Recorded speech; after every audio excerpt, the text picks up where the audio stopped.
like apart from now the training and also the competitions and the sport itself, you said that you went back now into sports because of a hormonal imbalance.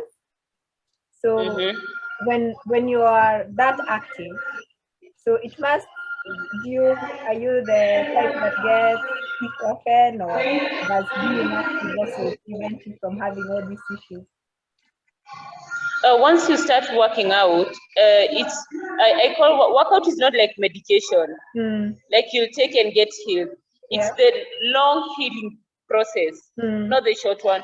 I say going to hospital for some things is short. It's like you're cutting the healing process short, but then not permanent.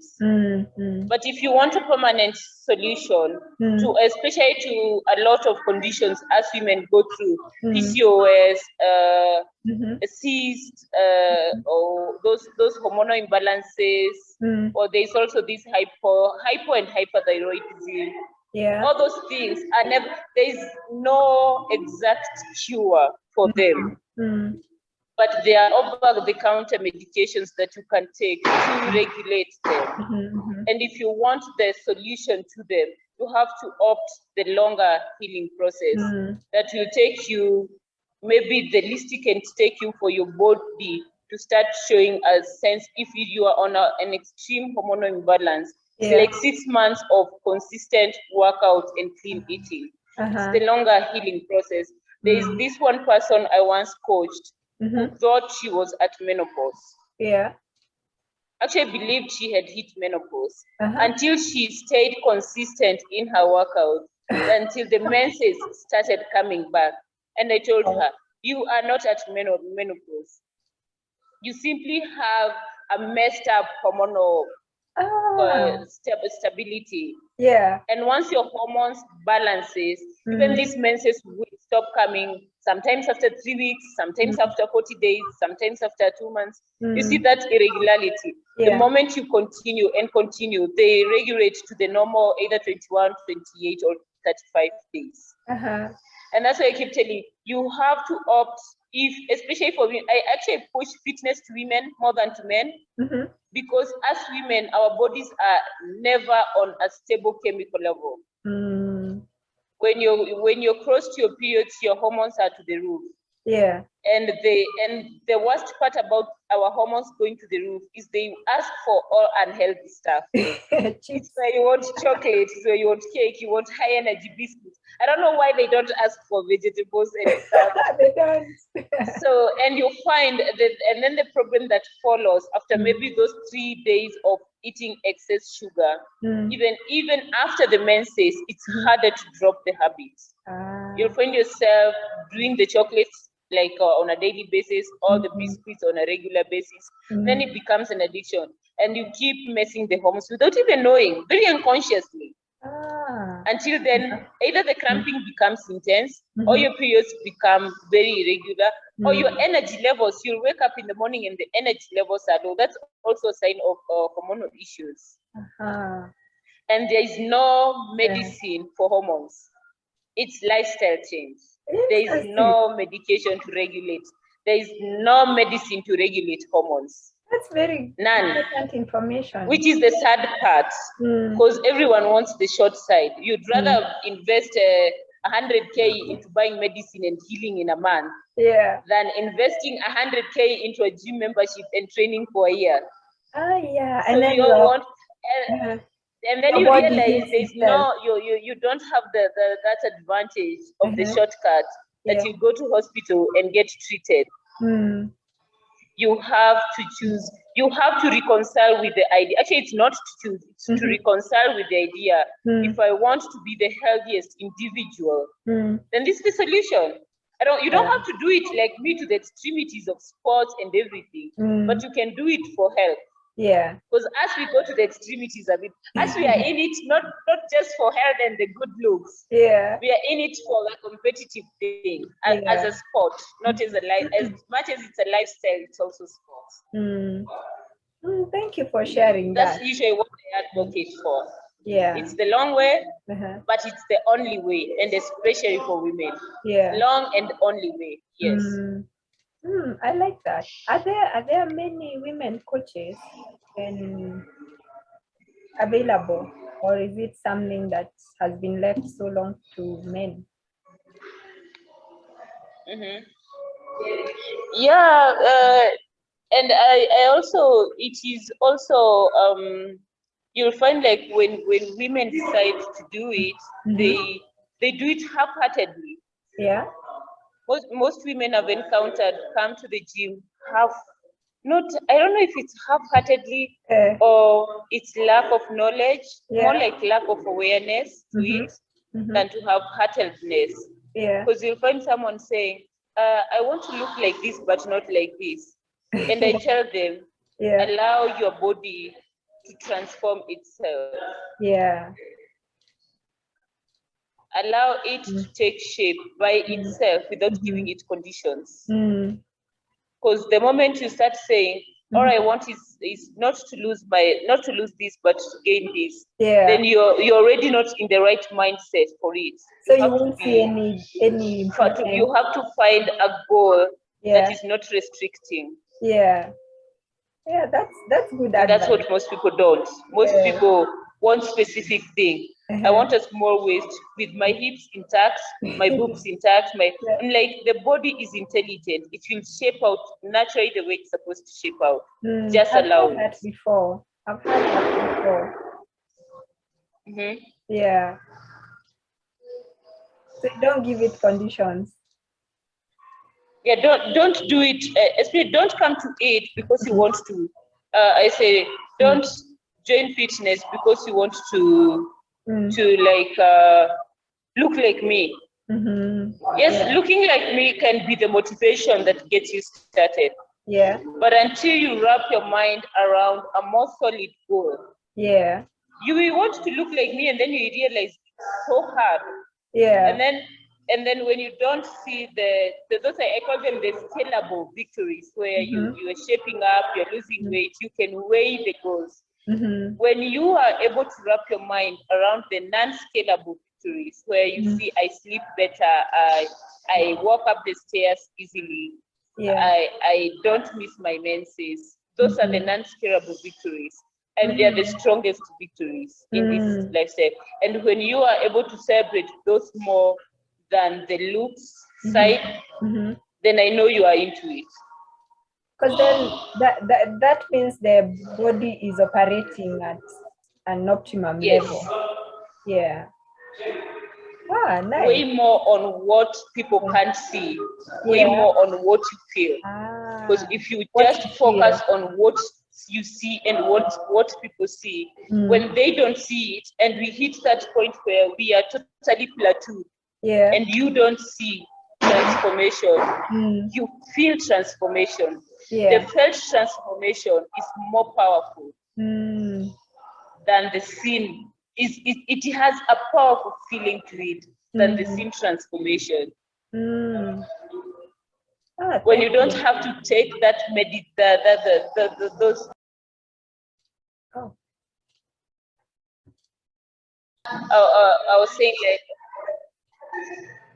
that the non-scale victories have a more powerful feeling to them than the scalable victories. Yeah. Those are usually the best victories. I think how I understand it is what you are saying. It's about how you're feeling, not even how you look or how people think you're looking. Sorry, you heard me.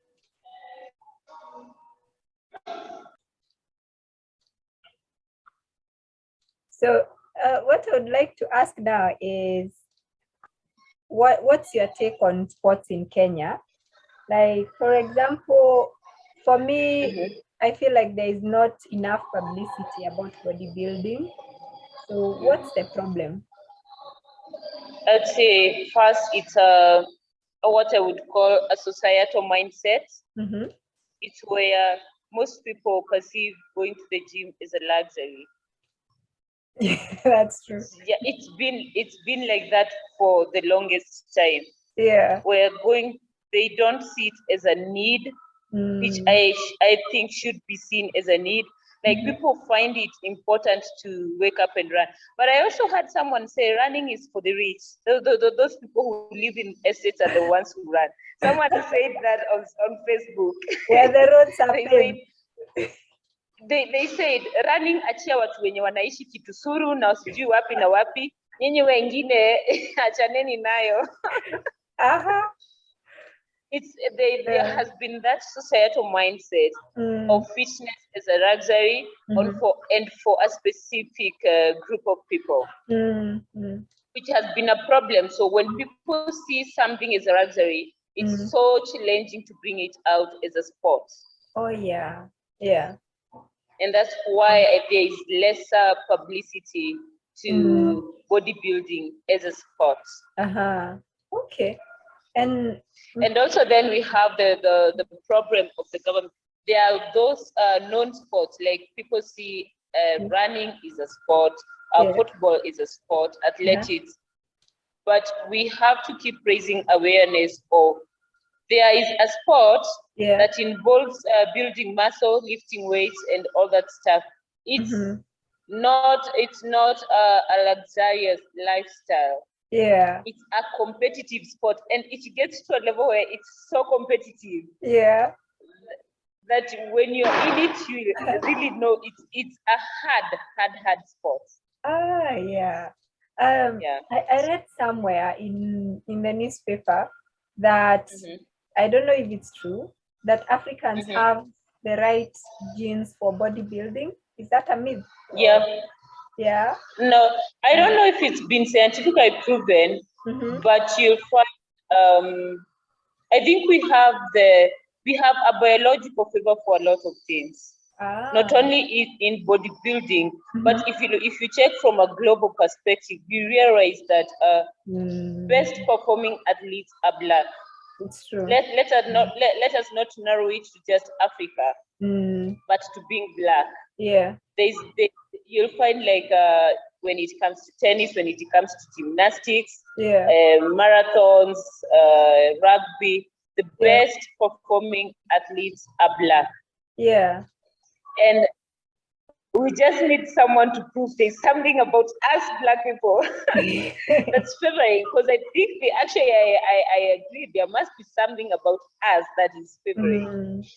And that would make it even more. Because Blacks make the best performing athletes from a global perspective. Yeah, yeah. I remember going to school when I was in primary school, there were girls who didn't need to do any practice, but when it was sports day, running, they would be so fast and they would do the cross country and come back before everybody has even reached the other end. So I used to wonder, these girls don't train, but it just comes to them naturally. But then after primary school, some of them don't even go to primary school. Maybe they get married. But I was thinking, if there was awareness, true. So many people don't even have to train so much. It would come naturally. No, I agree. Yes, we are sitting on some very serious talent, which is and some of the talent is being controlled by traditions, community traditions. I remember back in high school, we used to have a Turkana girl. Yeah.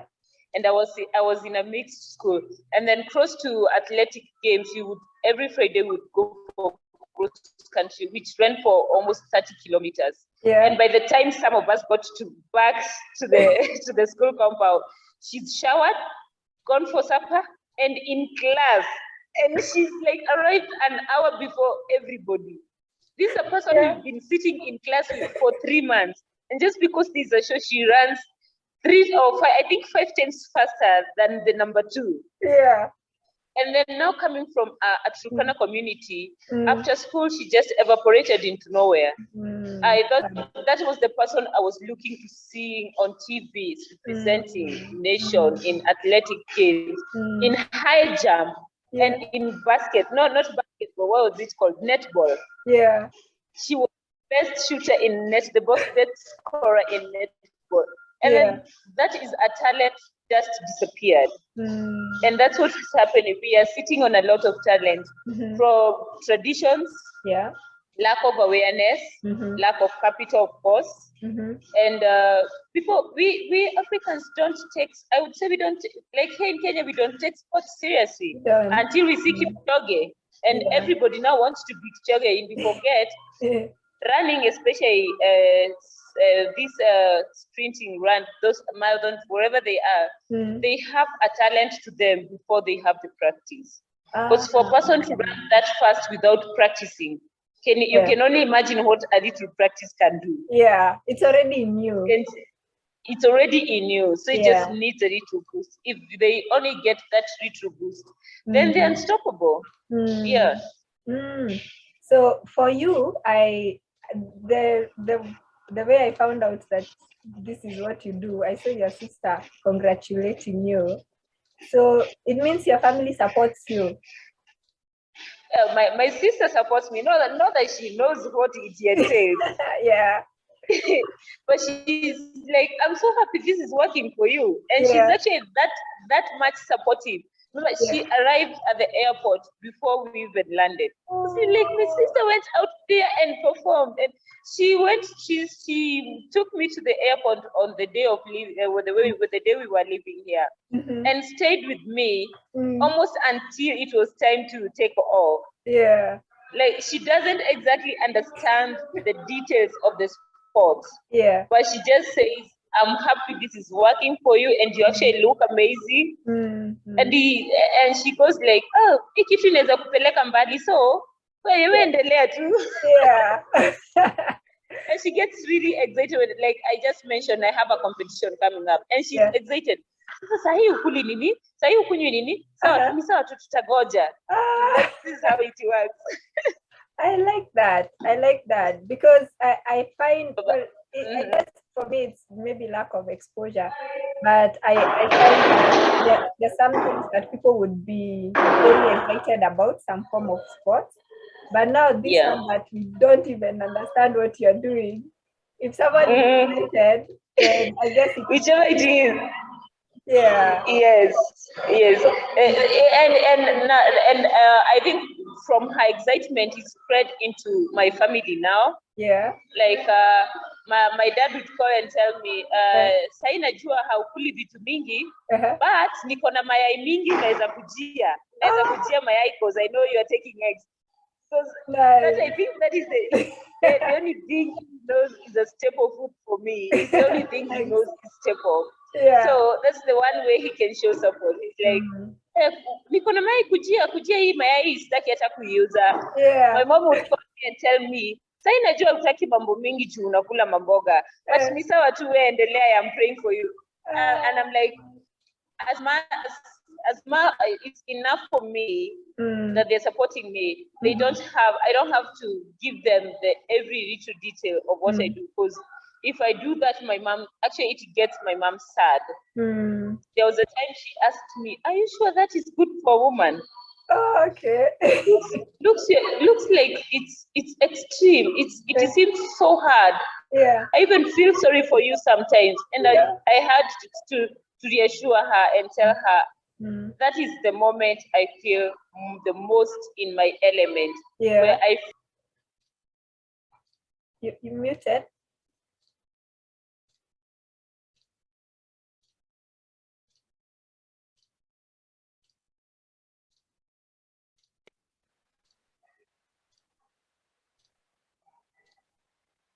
Sorry, I had to disconnect that call. So that is the moment I feel the most in my element. Like, nothing is being forced on me. It's natural. It's flowing. Because I keep telling even my clients that the moment I am forcing this lifestyle on you, it's not what you want. It's me wanting it for you, but not what you want. And when you want something and you want it so bad, doing it becomes so easy. The how to do it, the sacrifices, they just flow naturally. Sometimes you just let go of stuff without even thinking. Like very little conscious strength that you put into this. Yeah. Like me telling you, no, I'm not coming to that party. Very easy. I won't even explain my no. We are going out. I'm like, no, I'm not coming. Yeah. And you ask why. If the longest response I'll give you is, I have a competition coming up. Enough. I don't care whether you understand what competition is coming up. Yeah. Or whether you know these competitions exist. Yeah. The fact that I have a competition coming up is the longest answer I could ever give. You understand it whichever way you will. Yes, understand it whichever way you want. Because you'll find it's the detail of the sport, like I said, it's not known because so many people, it has had a negative, most people have had a negative view of it for the longest time. Some still do. But so unfortunately, that some people still in it oppose, especially females in it. I don't know if I'm making that point come across. You are. I get there's these male trainers I meet and they say, that's enough. I'm like, why would you think your enough is my enough? And how where do you even get the audacity to think you have the right to tell me what is enough for me? Yeah. That is from, and then what I find so unfortunate is that comes from a coach, someone who calls themselves a coach point of view, telling you it's enough. For me, and someone goes to the extent of telling me, I wouldn't want my woman with the amount of muscles that you have. I don't even have muscle yet. I'm just beginning. Mature in the industry. I'm still a child in this industry. I need to mature in it. Yeah. Allow me take, and then you can have a good example to be giving of the kind of muscle you don't want. Still, this body is still soft. Yeah. Looking to putting more muscle into it. And then when that comes from people in the industry, that shows me just how much work we as female athletes have to do to raise awareness. If we have to start raising awareness from the people in the house, you can imagine the people outside the house. We are clueless. They are clueless. Yeah. And it's a lot of work. If I have to tell a fellow trainer, female athletes women can look like this and still be feminine. And they can look like this by choice without the male decisions coming in, the male points of view, the male perceptions coming in. We don't have to look what you want us to look. Allow us to blossom into what we feel is right for us. And if you want a woman who doesn't look like me, there's plenty of them. Actually, the ones that look like me are fewer than the ones who don't look like me. So don't tell me what is enough. Yeah. Yeah. Go for the one that you want, not me. Don't tell me to lower my bar. Are they intimidated? Is it? To fit your ego. Go for someone who fits your ego. Yeah. And that brings me to the next one, that was relationships and dating and everything. Yeah. Many female athletes can conquer with me. There are some who are happily married, which is okay. But many can conquer with me that when you are in the industry, finding a person who is fully into committing, like they accept every bit of you without making annoying comments. Yeah. It's so hard. Yeah. Those annoying comments just come out naturally. Hey, lakini unaanza kukauka, lakini your muscle ni kama imetosha. You know, when someone just says that, it becomes a turn off. Like, this is my life. If you want something that is soft and good and whatever is right for you, I don't have to be right for you. True. And because the right you want me to be for you doesn't fit right with me. And that means I have to change myself for you to not be my full self. So the version you'll be having is what you want, not what I want. And then that there's no happiness in that. There isn't. And I guess also that means your body is not reaching its full potential. You've not even been able to see what your body can do. And and even if you get to push yourself, you've already created an antagonism in what should be a support system. Yeah. So what I talked once to Mikala, who is been and it's still. I remember there's a time I talked to Mikala about this thing. Mikala has been my mentor and still is my mentor. Reaches out to me to check how I'm doing in this fitness thing. Yeah. And I told her there's a problem when it comes to women in bodybuilding and dating. Just a minute. Just a minute. Someone knocks on. So I was telling her there's a problem with women in bodybuilding and dating. And I think the problem is women in bodybuilding. Is the idea of men when it comes to women in bodybuilding. Because I told her every time I want to date someone, I feel like instead of them being the boost of me growing into the dream athlete that I want to become, they are sitting, they're repressing me down. It's like when someone starts telling you this is enough, I wouldn't want you to look like this, you can't achieve that unless you use something. I find you're not helping my growth, you're hindering it. And the moment you come as a hindrance into my growth, it's easier for me to cut you off than to change into what you want. So majority of us currently are sharing the same spirit. We are not a lot of us who are pursuing bodybuilding as a sport, but we are a handful. Maybe here in Kenya who are doing it competitively. We are maybe like 50 of us only. We are that few. And majority, like 90% of us are not dating. Yeah. No, and that's a bit sad because you should be like, you're the gem. You're the ones who look the way. We capture the eye. Let me tell you, we capture the eye. Yeah. But the people keeping up with that is usually the hard part. And it's like I said, it's that feeling of people always like Mikala told me, I once dated this person, and every time he's like, you're obsessed, you're too much into this, you're too much. Well, they don't realize it's you doing your life the best way possible. It's you becoming the best version of yourself. And when someone becomes a hindrance, it's you becoming the best version of yourself.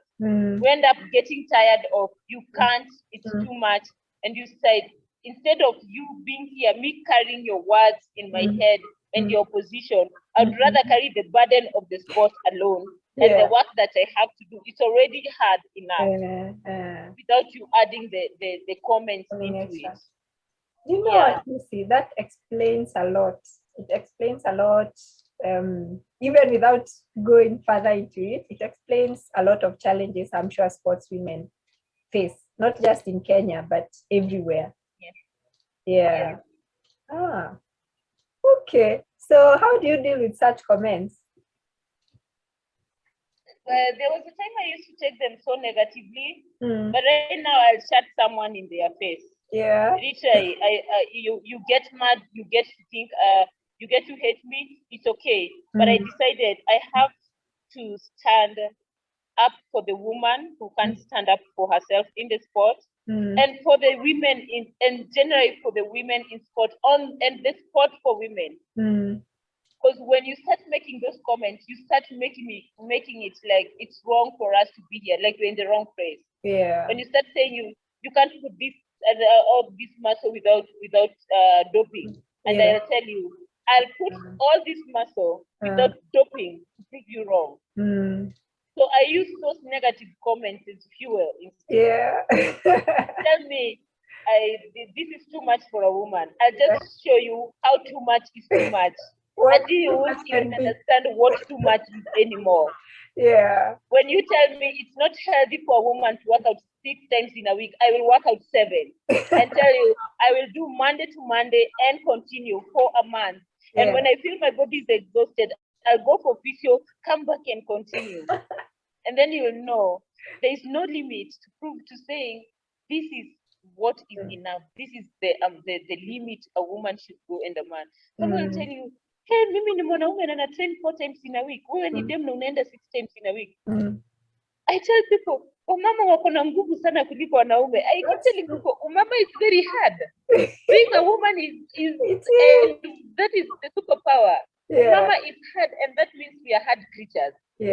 We can do more than anything, than actually, anyone and anything. I think someone who would say that hasn't really observed what women can do, even not sports women or training. I tell people, ukiambiwa uko na umama, take it as a compliment. Because it's hard to be a woman. It's not an easy without life. even dealing with the society rejection and the responsibility that it puts on women. And just being a woman itself is hard. And trust me, just a woman on the limit, on limits, and you know there are no limits. Like my mentor, which I've learned so much from my mentor, Iva Okinyi. And she has had a lot, you know, like her journey is what inspires mine. Not like, yes, we are both in bodybuilding, totally different categories. She's a wellness athlete, I'm a bikini athlete. Wellness. But then I relate to her journey where you get people telling you, you can't achieve this unless you use this or you do this. And she kept breaking those limits that were set. Like she told me, one person once told her, for you to become a pro, you have to use steps. And she promised herself, I will not use things and I will be a pro, just to prove to you that it's doable without adding the bad in it. And right now she's a world athlete. She's competing with the best. She's among the best of the sports women in the world. Now, not in Kenya, not in Africa, but in the world. So that is just proof of how limitless we are as women, and how much we can, instead of taking critics and wallowing in how bad we feel about what anyone thinks. Now I'm into taking them critics as fuel. Tell me this is not good, and I'll show you just how good it is. Tell me I can't do this, and I'll show you. Someone said you can't, Lucy, you can't prep for prep is normally prepping for competitions normally 20 weeks. If you do 20 weeks, your body will shut down. And I just said I'll do 4 shows, all the shows in this year, and I'll just prove to you it's doable. And now I'm just 15 days into the last show of the year. It's you turning negativity into gasoline and lighting up your gun, going full speed into whatever you want. I like that. I like that very much.